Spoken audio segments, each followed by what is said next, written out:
Fini de jouer petite fille.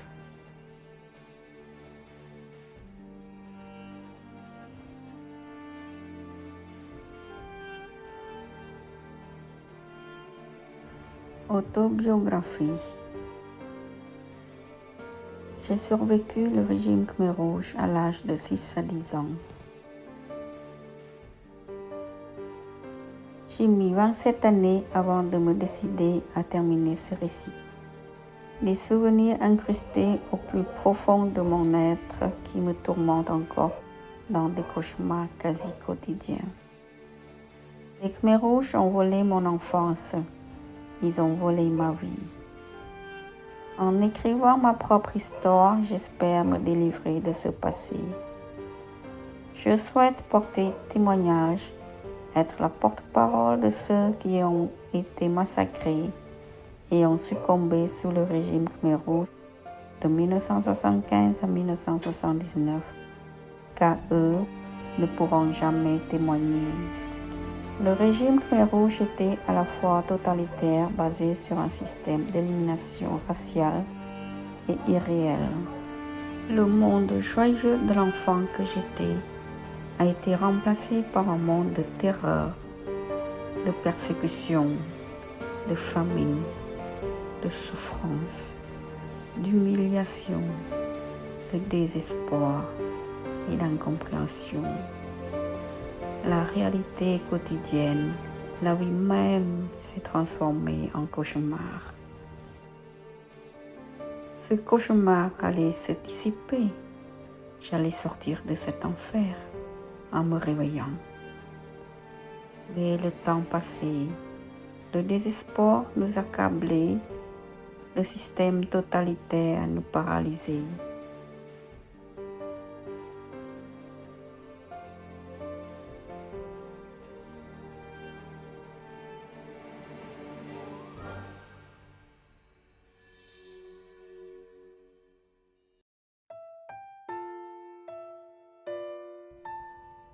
Frères et sœurs entre la vie et la mort. Cela faisait bien longtemps déjà que Bonville et Bontot ne rentraient plus. Il ne restait plus grand monde au village. Maman et son groupe travaillaient de plus en plus loin et ne rentraient qu'à la fin du travail. Mon frère, Bonti, avait réussi à se faire accepter parmi les vieux du village grâce à sa sociabilité et à son habileté, car il pouvait faire ce que les vieux faisaient, à savoir fabriquer les harpons, les filets de pêche ou tout autre travail manuel. Grâce au travail pas trop dur avec les vieux, il avait le temps d'aller pêcher pour subvenir à nos besoins. Mais un jour, une sangsue de buffle l'avait mordu à la cheville pendant qu'il pêchait. Au début, on ne voyait qu'une petite plaie, mais de jour en jour, la plaie s'était infectée parce qu'il continuait à travailler et à aller pêcher dans les eaux boueuses. Faute de soins, la plaie s'infectait de plus en plus et elle dégageait une odeur de chair pourrie. La toute petite plaie au départ était devenue béante et pleine de vers qui rongeaient jusqu'à l'os. Le chef du village, grâce à la demande du chef des vieux, m'avait donné la permission de rester à la maison pour soigner Bonti. Mais les Khmer Rouges avaient diminué nos portions de repas en conséquence. Sans maman à notre côté, je me sentais seule et de plus en plus faible à cause du manque de nourriture, car Bonti ne pouvant plus marcher, on n'avait plus rien de réserve. Quant au repas à la cantine, dans un bol de potage de riz, il n'y avait que quelques grains de riz, le reste était du tronc de bananier coupé en lamelles et il n'y avait plus de plat non plus. On mangeait le potage avec quelques grains de sel. Exceptionnellement, je pouvais apporter le repas à Banti à la maison après avoir mangé ma part à la cantine. Je ne savais pas trop comment soigner Banti. Je ne faisais que lui enlever les asticots qui lui faisaient si mal, qui gémissait même dans son sommeil. La situation empirait de jour en jour. Comme il ne pouvait plus bouger, je lui portais le pot pour ses besoins et faisais bouillir l'eau pour nettoyer sa plaie. Il était chaud, très chaud, mais cela ne changeait rien, car personne ne venait le soigner. Et par malchance, justement, maman ne devait pas rentrer ce week-end-là. On n'avait même plus de troncs de bananier dans nos repas. En fait, on ne buvait que de l'eau, car il n'y avait que 10 grains de riz au maximum dans un bol de potage. La fatigue et le manque de nourriture nous épuisaient, mais je ne pouvais le dire à personne, puisque Banti était au moins aussi faible que moi, si ce n'était plus que moi encore.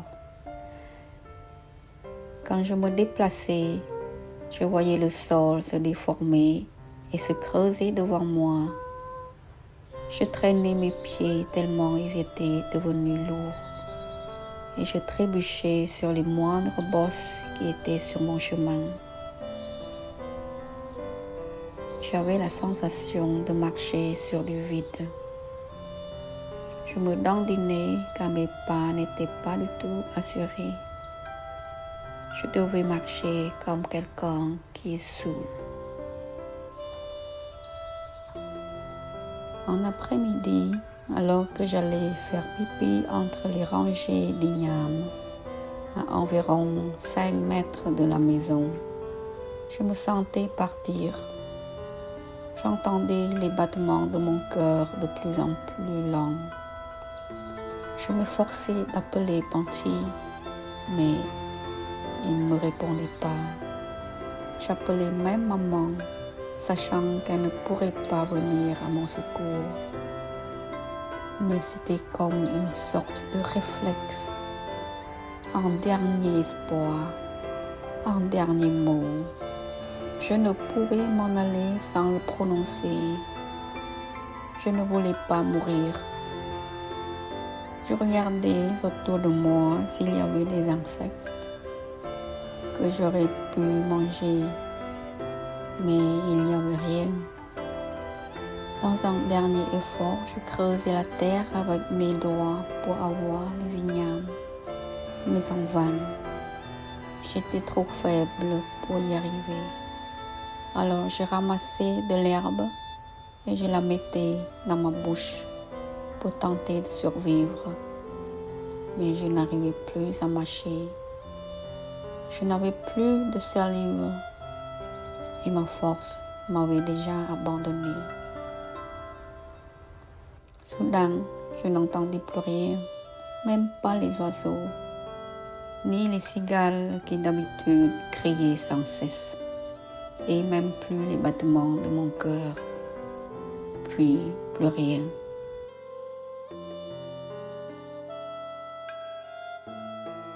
Quand je suis revenue à moi, maman était là. C'était comme si j'étais en train de rêver et je me suis demandé si je n'étais pas en train de mourir et si mon esprit imaginait des choses, car il me paraissait impossible que je sois encore en vie et de voir maman avec moi comme ça. Mais j'étais dans les vapes.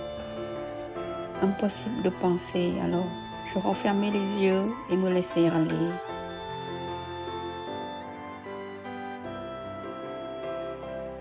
Tout à coup, j'entendis venant de très loin la voix de maman qui m'appelait. Je lui répondis, mais elle ne m'entendait pas. Je me battais de toutes mes forces pour lui répondre, mais c'était comme si quelqu'un ou quelque chose me retenait solidement à l'écart de maman. Pourtant, Je croyais crier, mais maman ne m'entendait toujours pas, puisqu'elle continuait de m'appeler et de me secouer.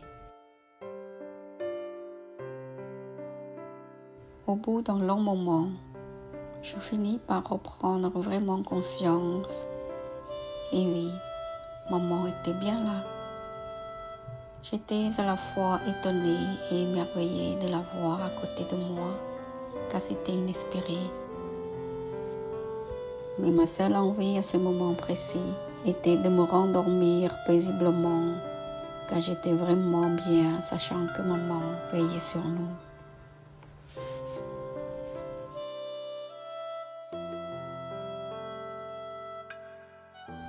À mon réveil, maman m'apprit que c'était l'oncle Hi qui m'avait ramassé par terre au milieu des ignames. C'est un miracle qu'il soit passé par là, par hasard, ajoutait-elle.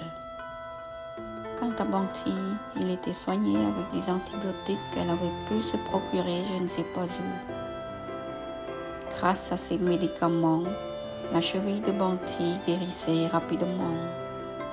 Et on se mit à reprendre des forces avec des repas que maman nous préparait en cachette. Je ne sais pas trop comment elle se débrouillait pour avoir toujours quelque chose à manger. Mais avec elle, tout semblait possible. Maman rentrait tous les soirs en cachette pendant que tout le monde dormait. Elle repartait travailler à son campement très tôt le matin pour ne pas faire remarquer son absence. D'après ce qu'elle m'a raconté il n'y a pas longtemps, elle avait été alors convoquée chez ses supérieurs car quelqu'un l'avait dénoncée. Malgré les raisons qu'elle leur avait données, ils n'avaient voulu accepter aucune excuse, lui disant que ce n'était pas à elle d'aller soigner les enfants, qu'il y avait des médecins pour ça. Il a menacé de l'exécuter. Maman les suppliait à genoux pendant des heures pour qu'il excuse, et grâce à son assiduité au travail, non seulement elle ne fut pas exécutée, mais elle obtint le droit de rentrer tous les soirs à la maison pour soigner ses enfants à condition de ne pas arriver en retard au travail. La fois j'étais au malade. Nous avions une chatte. Toutes les nuits, elle portait au moins une souris ou un rat à la maison pour manger. Reconnaissant à sa façon de grogner quand elle avait à manger dans la gueule, nous lui volions son repas à chaque fois que nous pouvions pour avoir de la viande grillée. Au début, elle se laissait faire et elle lâchait sa proie facilement, mais elle finit par se débattre et elle avait même compris qu'il fallait qu'elle reste silencieuse si elle voulait pouvoir manger. Elle finit par ne plus porter ses boutins à la maison, ou alors de temps en temps quand elle était bien rassasiée. Quand elle en portait, c'était très curieux. On aurait dit qu'elle nous les portait exprès, car elle nous les laissait en nous avertissant par ses grognements de son arrivée, alors qu'elle ne grognait déjà plus quand elle mangeait.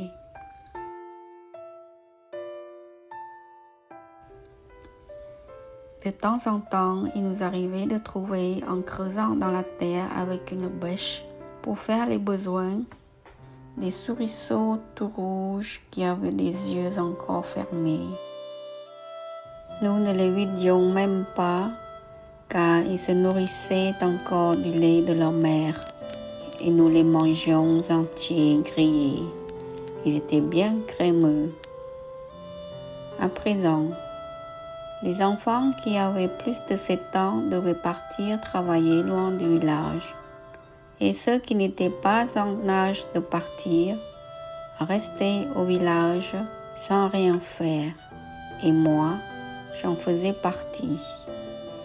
Plus tard, maman apprit que Banvi était très malade, et qu'on l'avait emmenée à l'hôpital. Elle fut très inquiète car tout le monde savait que tous ceux qui entraient dans ce soi-disant hôpital n'en revenaient jamais faute de soins. Elle avait décidé d'aller chercher Bonvi avec l'aide de tante Tran de soi-même. Elles passèrent à travers champs avec un hamac plié et un bout de tronc de bambou en espérant ne rencontrer personne sur leur chemin. Bonti et moi, nous les attendions à la maison.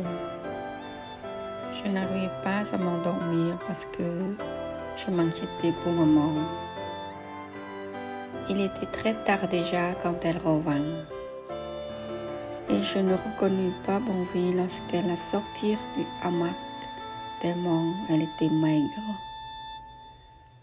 Elle avait le visage tout petit, les joues creuses. On ne voyait que ses yeux écarquillés, très profonds. Quant à son corps, c'était un squelette. Elle avait les cuisses plus petites que ses genoux. On voyait son coccyx à travers le tissu de son pantalon tellement il était pentu. Et bien évidemment, elle ne pouvait pas se relever tellement elle était malade. Maman l'avait fait coucher à côté de moi et je n'arrivais pas à fermer l'œil de la nuit parce que j'avais peur de ma sœur. Pour moi, elle ressemblait à un fantôme.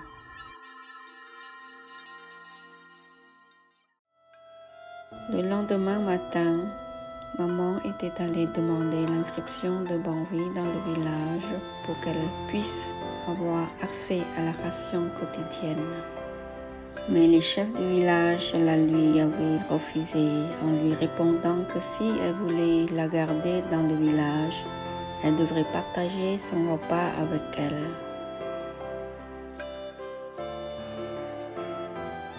Les temps devinrent de plus en plus durs. Les repas devenaient de plus en plus maigres. Un verre de riz servait à nourrir 50 personnes. Le potage était très liquide. On n'y voyait pratiquement que de l'eau avec quelques grains de riz au fond. Et cela faisait bien longtemps déjà que nous n'avions plus de plat. Nous grignotions du sel en grains pour accompagner notre potage. En effet, le sel était essentiellement notre plat quotidien. Quelques grains de sel étaient distribués à chaque repas. Il était devenu la denrée la plus convoitée car il permettait de relever quelques bouillons de légumes que nous essayions tant bien que mal de manger pour remplir notre estomac affamé. Beaucoup d'or a été changé contre du sel au marché noir. Le sel avait plus de valeur que l'or lui-même. Maman mélangeait sa part avec la mienne et la partageait en 3.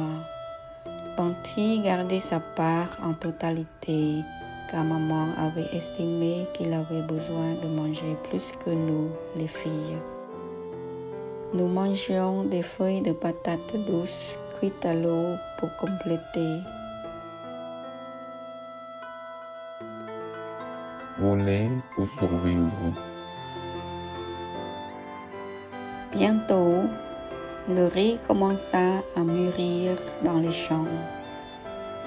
À la nuit tombante, maman et Bonti allaient en ramasser.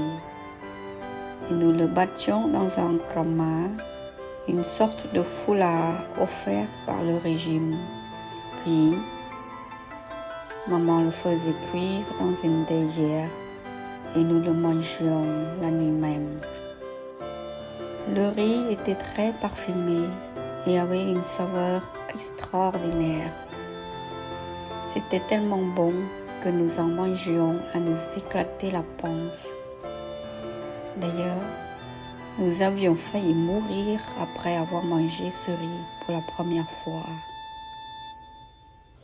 En effet, le riz a comme effet de continuer à gonfler à l'intérieur même de l'estomac. Et nous n'avions plus l'estomac solide pour digérer le riz en aussi grande quantité, car il était habitué à se rétrécir de jour en jour. Alors, tout le monde se sentait mal.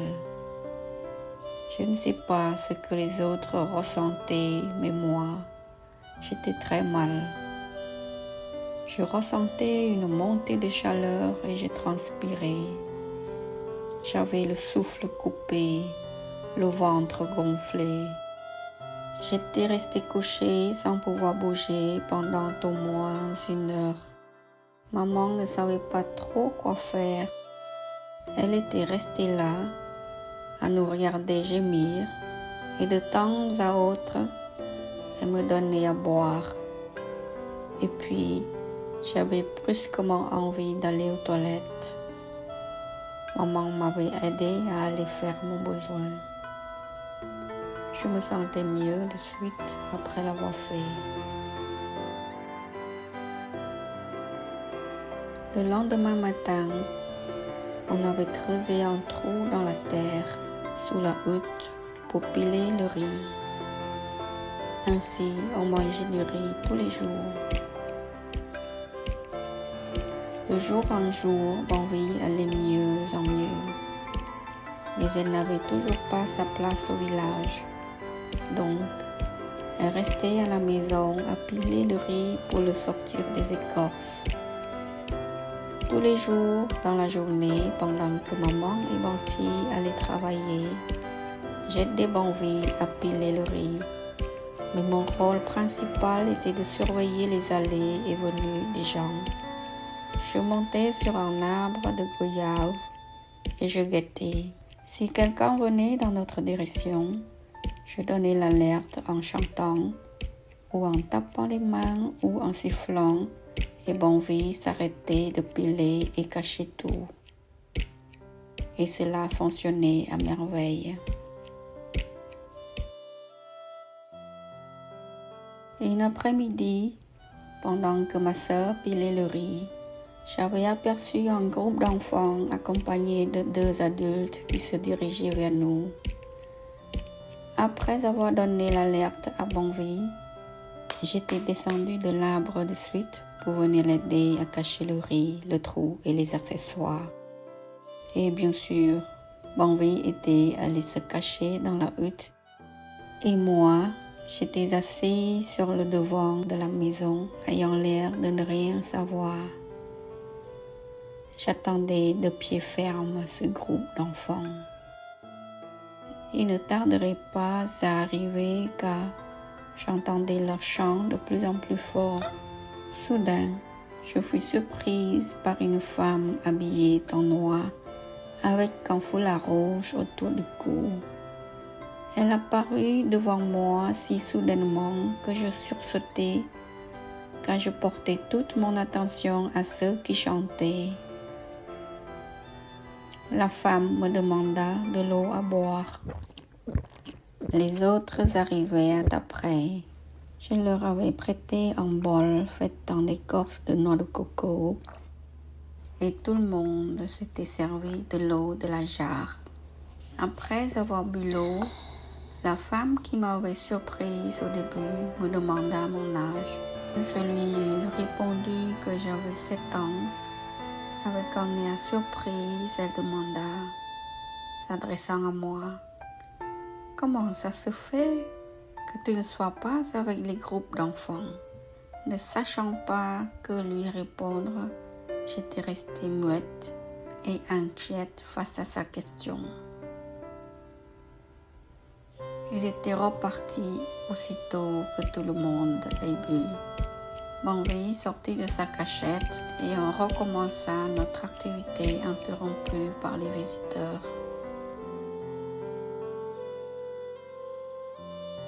L'enfer au bout du chemin, prise en flagrant délit. 2 jours après, les Khmers rouges convoquèrent tous les gens du village à la cantine pour nous dire que tous les enfants à partir de 7 ans devaient faire partie des groupes d'enfants. Je devais donc partir le lendemain. Ma copine Moch avait échappé à cette collectivisation car sa mère avait fait croire aux Khmers rouges qu'elle n'avait pas 7 ans alors qu'on avait le même âge. Le lendemain matin, j'étais très angoissée, non parce que je devais quitter la maison, mais à l'idée de laisser Bonvi travailler toute seule sans surveillance. Mais maman m'avait rassurée que ça serait le dernier jour parce qu'il ne restait plus qu'environ un verre de riz à piler et qu'on n'avait plus besoin d'envoler car Bonvi était complètement guéri et c'était la période des moissons. Les repas à la cantine étaient assez consistants pour vivre. J'étais restée perplexe, mais il fallait partir. Je devais rejoindre toute seule le centre de la collectivité, une sorte de lieu public où tout se centralisait.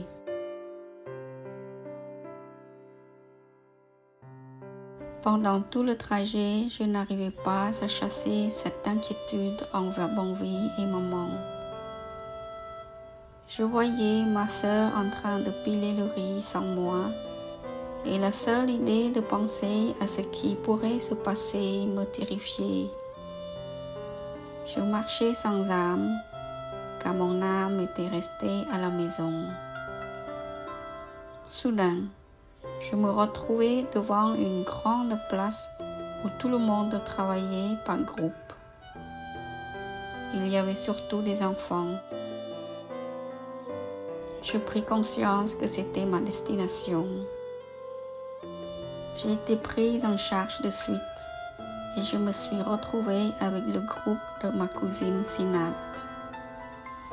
On allait ramasser des crottes de vaches dans des champs pour faire de l'engrais. Avec la préoccupation de rechercher des crottes de vaches et prise par l'ambiance, je finis par oublier le souci que j'avais en venant ce matin.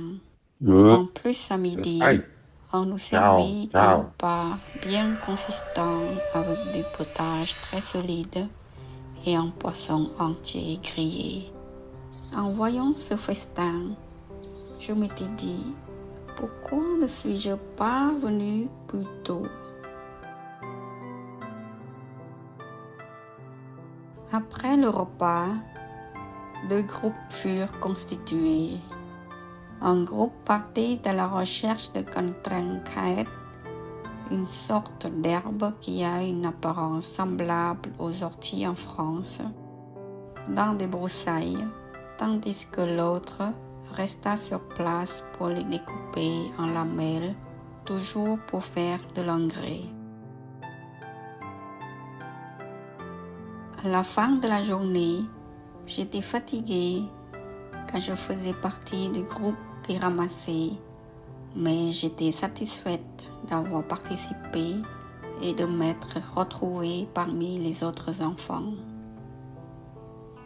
Et à ma grande surprise, on avait le choix entre rentrer dormir à la maison ou rester à la collectivité. J'avais préféré rentrer parce que j'étais très contente à l'idée de pouvoir apporter du riz à la maison, car ce soir-là, j'avais du riz. J'étais même très fière de pouvoir partager pour la première fois ma grosse portion de riz, car d'habitude, ma portion était la plus petite. Et pendant que je rêvassais sur le chemin de retour, l'inquiétude que j'avais le matin m'envahissait à nouveau. J'avais comme une sorte de pressentiment qu'il s'était passé quelque chose à la maison. Ce sentiment d'angoisse grandissait en moi au fur et à mesure que j'avançais.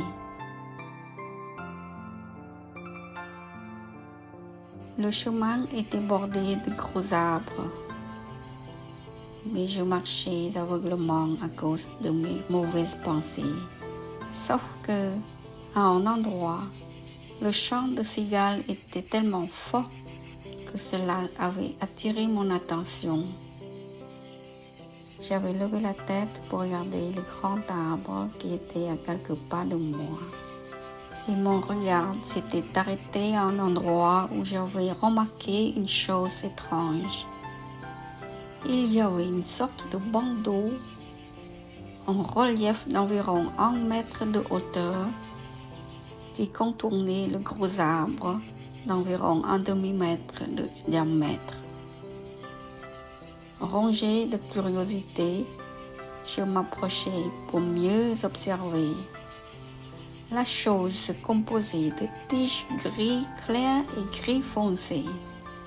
On aurait dit presque des images, car il y avait des formes arrondies.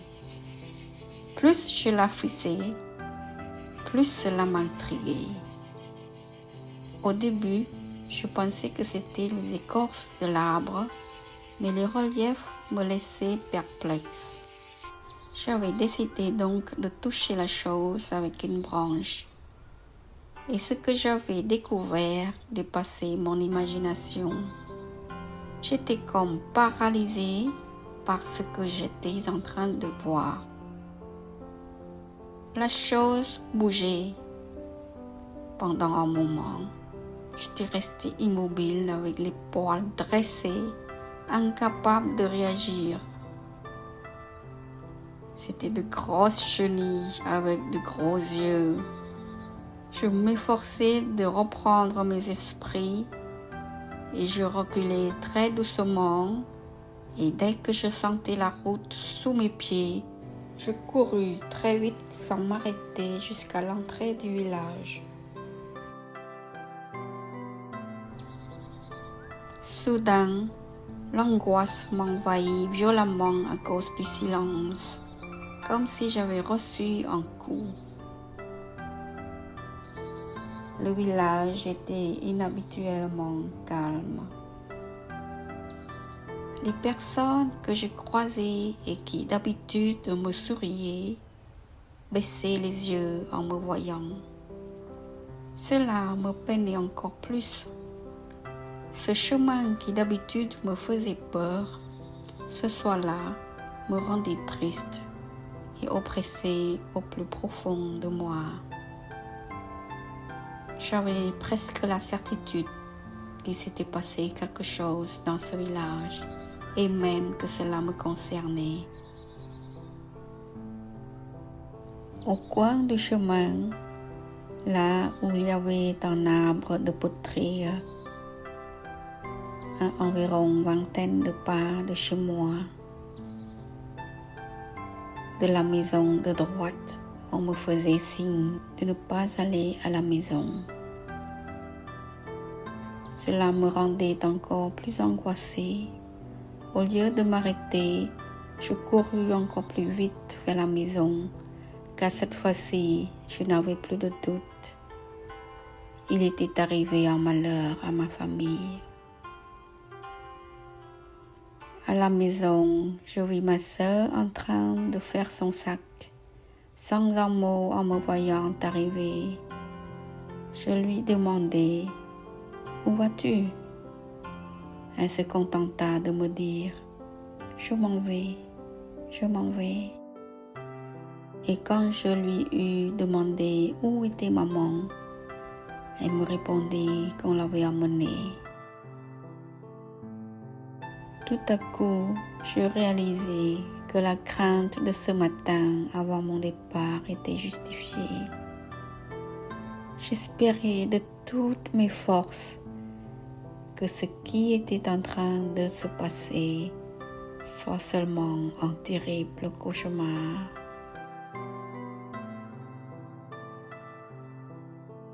Sans savoir vraiment où j'allais, ni ce que j'allais faire, puisque Bonvie n'avait pas su me dire où maman avait été emmenée.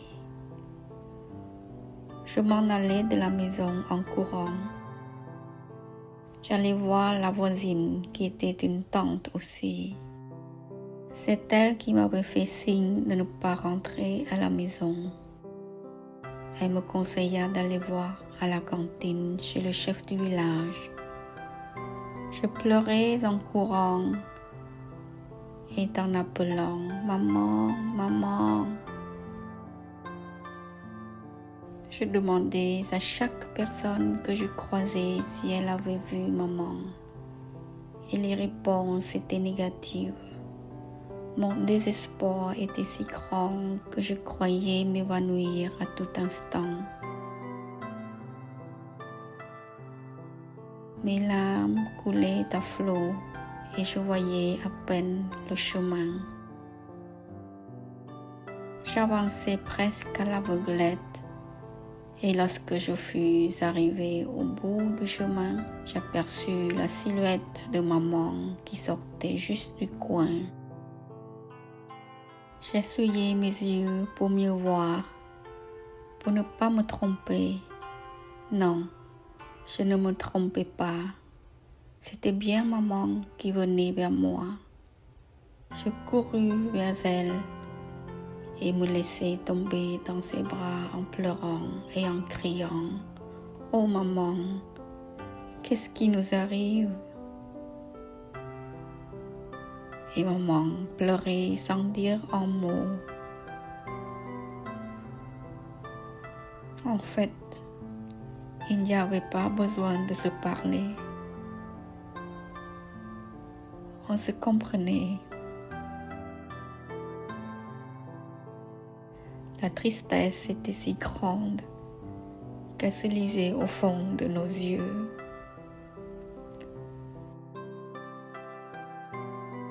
Puis on se ressaisit pour rentrer à la maison en silence.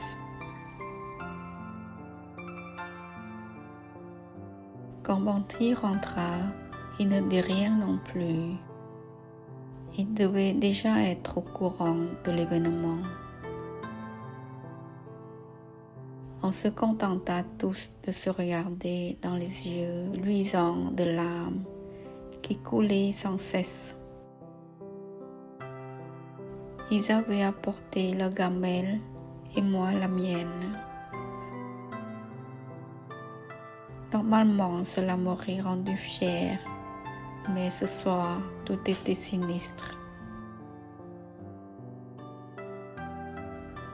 Comme d'habitude, maman partageait les repas avec Bonvi et cette fois-ci, elle m'avait laissé une grosse part.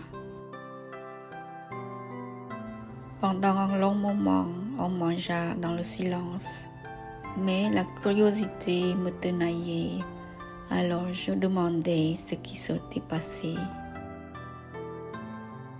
Et Bonvi finit par parler après un long silence. Maman avait dit à Bonvi de monter la garde pendant qu'elle pilait une poignée de riz qui restait avant de repartir travailler. Malheureusement, Bonvi avait pris cela à la légère, alors elle n'avait pas vu venir les espions qui avaient surpris maman par la fenêtre. L'explication de Bonvi nous laissa pensifs. D'habitude, nous mangions avec beaucoup de plaisir, mais ce soir-là, nous avions du mal à avaler. Je n'avais pas su apprécier le riz nouveau qui normalement nous laissait son goût de moelleux sucré et parfumé dans la bouche, comme si j'avais perdu le goût.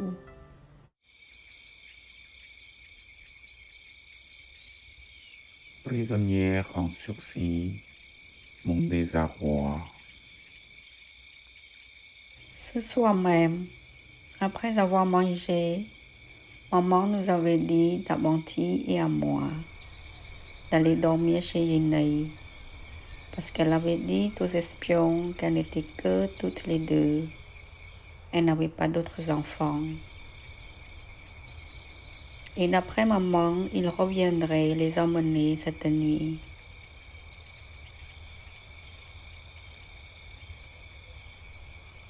Je n'avais pu sortir aucun mot, car mon désarroi était si profond que j'étais restée pensive avec des larmes aux yeux. Banti me prit par la main et je le suivis sans même avoir dit au revoir à maman ni à Bonvi. Car au fond de moi, je ne pouvais pas accepter leur départ.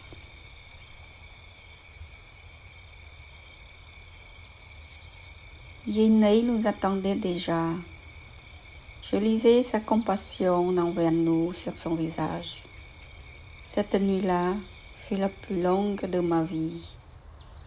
Je ne fermais pas l'œil de la nuit. Je ne faisais que laisser couler mes larmes sur mon petit change qui me servait d'oreiller. J'étais restée sans bouger, à écouter les moindres bruits de pas, des gens qui allaient et venaient je ne sais où. Je guettais les pas de maman et de Bonvi. À chaque fois que j'entendais des pas, des cris, je voyais maman et Bonvi emmenés par les espions. J'imaginais toutes sortes de tortures possibles. Ligoter, fouetter, le mépris, l'humiliation, etc. Et quand j'entendais les bruits de fouet, je voyais qu'il les fouettait. Alors je pleurais tellement que cela me brûlait les yeux. Mon envie d'aller revoir maman était si forte que je m'étais levée plusieurs fois dans la nuit pour aller la rejoindre, car je n'avais pas peur de partir avec elle. Mais Yenei m'empêchait à chaque fois. Soudain, je me rendis compte alors que c'était peut-être la dernière fois que j'avais vu maman. Je regrettais alors de ne pas lui avoir dit au revoir. Et dans ma tête, cela me travaillait sans arrêt.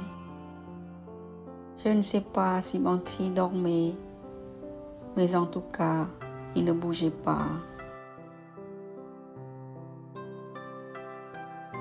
Vivre au jour le jour. Le lendemain matin, de très bonne heure, je courus à la maison en pleurant encore. Je ne m'attendais plus à revoir maman et Bonvi, mais j'espérais encore un miracle, car j'avais énormément prié cette nuit. Je ne connaissais pas les paroles en termes bouddhistes, mais dans mon désespoir, je priais à ma façon. Et je savais ce que je voulais. Perdu dans ma pensée, j'aperçus en arrivant au coin du chemin maman qui sortait se laver la figure. Je l'enlaçai en pleurant sans dire un mot. Je n'osais même pas lui demander pourquoi il n'était pas venu les emmener, car je ne voulais plus entendre le mot emmener. Je savourais longuement le bonheur d'être dans ses bras. Toutes les mauvaises pensées de la veille étaient comme volatilisées en un instant. Je pleurais, mais mes larmes étaient pleines de joie de vivre. Ce matin-là, maman disait qu'il fallait faire comme les autres matins. Tout le monde devait aller travailler pour leur prouver que nous n'étions pas des capitalistes feignants et peut-être qu'ils nous laisseraient une chance à cause de notre dévouement. Maman disait aussi qu'il fallait que nous fassions attention, car ils étaient peut-être en train de faire des enquêtes sur notre famille pour connaître le nombre exact. Et ils pouvaient venir n'importe quand et n'importe où pour nous espionner et nous embarquer. Donc il ne fallait pas que nous restions trop longtemps ensemble. Banti et moi, nous devions aller dormir chez Jenei encore.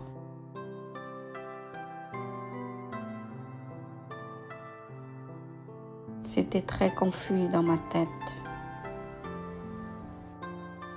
D'un côté, je ne voulais pas quitter la maison pour ne pas les laisser l'emmener, mais d'un autre côté, je me devais obéir à maman en sachant que si j'allais travailler, peut-être que je participerais à la liberté de maman et de Banvi.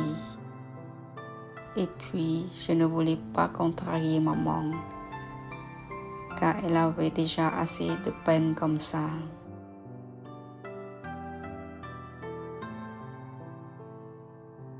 À la collectivité, je ne parlais à personne de mon problème. D'ailleurs, je ne parlais pas du tout. J'étais trop préoccupée par mes pensées au sujet de maman. Je m'appliquais au travail en espérant que le prix de mon travail contribuerait à la liberté de ma famille.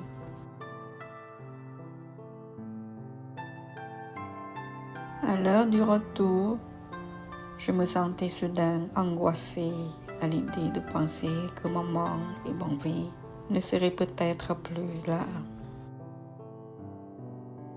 J'avais un vide absolu. Et j'avais soif de maman. Je m'étais demandé pourquoi non.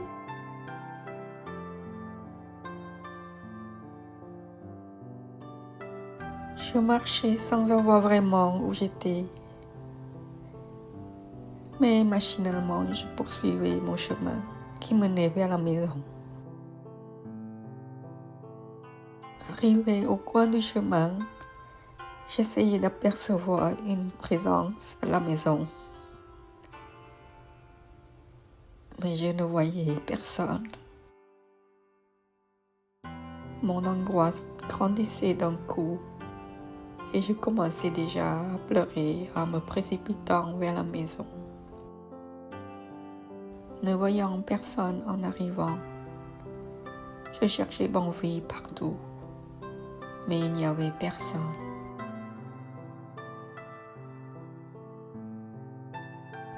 Prise de panique et de désespoir, je sanglotais. Assise sur la marche de l'escalier, en appelant maman. Et puis j'entendis une voix familière qui m'appelait. C'était la voix de ma sœur. En me retournant à ma gauche, je vis Banvi qui était en train de remonter son pantalon au milieu du sillage des patates douces. Je séchais mes larmes tout de suite, car je m'étais rendu compte que je m'étais trompée, puisque Banvi était encore là. C'était juste une fausse pensée. Puis, peu de temps après, maman et Banti arrivaient avec leur repas. J'étais vraiment soulagée car tant que nous n'étions pas tous ensemble, je continuais à m'inquiéter. Mais par pudeur, je ne montrais ni ma peine ni ma joie. D'ailleurs, c'était de famille. Nous gardions tous ce que nous avions dans le cœur, sans jamais le montrer, mais nous comprenions.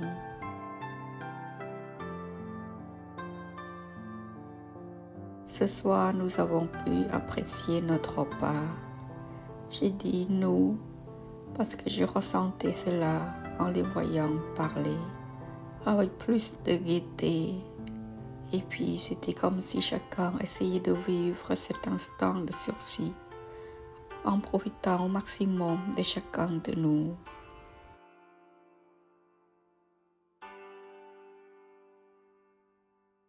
Mais cet instant de répit fut très court car je devais déjà partir avec Banti pour aller dormir chez Jenei. Et encore une fois,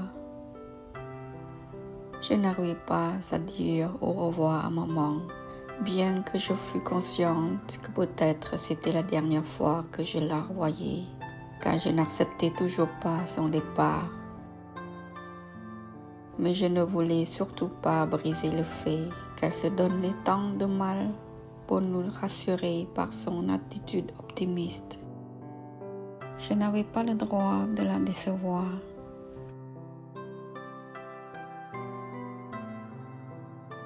Le cœur déchiré, je suivis mon frère avec des pas hésitants.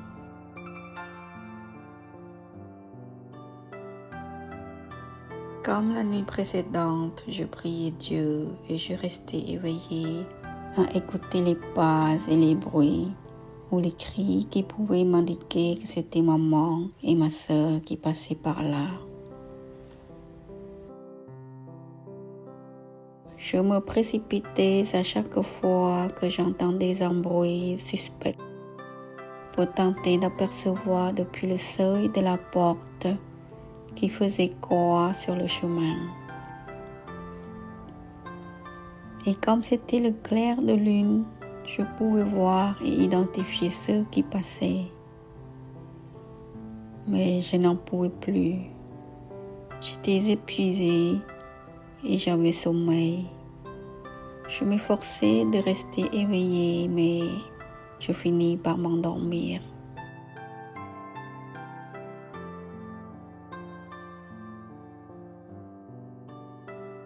Lorsque Yenei me réveilla, il faisait déjà jour et Banti était déjà parti. Sans dire un mot, je courus à toute vitesse à la maison en appelant maman au fond de mon cœur tout le long du chemin. Je regrettais de m'être endormie. J'osais à peine espérer qu'elles étaient encore là et je me sentais coupable d'avoir si bien dormi pendant qu'ils torturaient peut-être maman et Banvi. J'étais mal, j'étais oppressée comme si on me serrait très fort le cœur.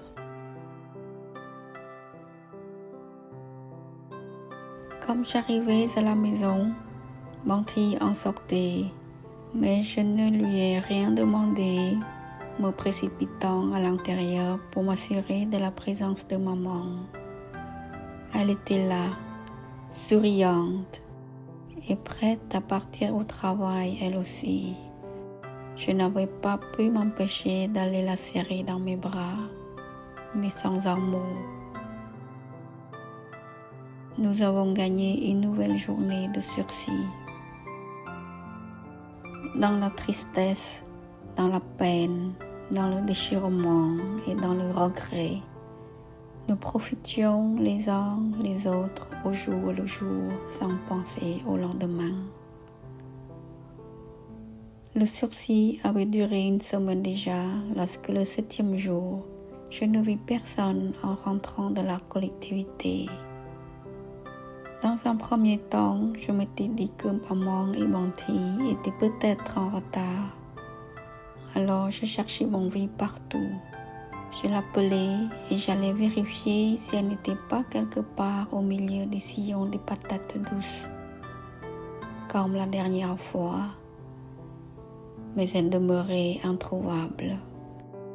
J'étais allée chez ma tante d'en face, mais il n'y avait personne non plus.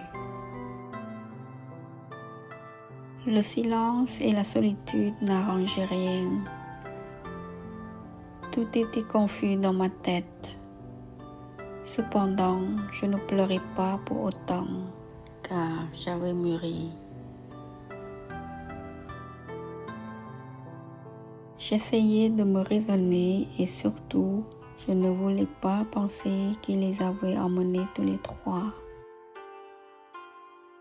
Mais petit à petit, les mauvaises pensées m'envahissaient et je n'arrivais plus à me contrôler. Tout allait alors très vite et je finissais par pleurer à flots. Non pas parce que j'avais peur, mais je me sentais très mal à l'intérieur en pensant à toutes sortes de tortures qu'ils devaient subir en plus de l'humiliation habituellement portée par les prisonniers. Je m'étais demandé pourquoi Je regrettais d'être partie travailler. Je trouvais qu'il n'y avait pas de justice dans ce monde. Je criais très fort tellement j'étouffais de chagrin. La poitrine oppressée, je ressentais une montée de chaleur à la tête et j'avais mal au front. Je sanglotais, j'appelais Dieu à mon aide. Je me ressaisis et courus dans l'intention d'aller chez Ginei. Mais à peine le seuil franchi, je vis maman, ma sœur et mon frère, et même ma tante qui arrivait d'humeur joyeuse. Sur le coup, je leur en voulu de ne pas partager ma peine. Mais maman m'avait consolée en me prenant dans ses bras et elle me disait « C'est fini, ne pleure plus, nous sommes acquittés ». Je trouvais cette nouvelle merveilleuse, mais je ne lâchais pas pour autant maman, car j'adorais ce moment de paix intérieure que je n'avais pas eu depuis fort longtemps.